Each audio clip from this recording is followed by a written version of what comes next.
ओम श्री गुरुभ्यो नमः हरिः ओम ओम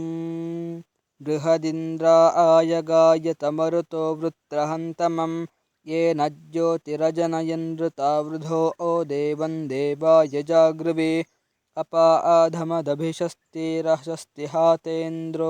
द्युम्न्या भवत् देवास्त इन्द्रसख्याय एमिरे बृहद्भानो मरुद्गणा प्रभ इन्द्राय बृहते मरुतो ब्रह्मा आर्चत वृत्रं हनति रुद्रः शतक्रतुर्वज्रेण शतपर्वणा अभिप्रभरद्भृशता धृषन्मनश्रवश्चित्ते असद्बृहत् अर्षन्त्वापो जवसा विमातरो हनो वृत्रञ्जया स्वाहा यज्जायथा अपूर्व्यमघवन् रुद्रहत्या आय तत्पृथिवीमप्रथयस्तदस्तब्धा उतद्यां तत्ते यज्ञो अजायत तदर्क उत स्कृतिः तद्विश्वमभिभूरसि यज्जातं यच्च जन्त्वम्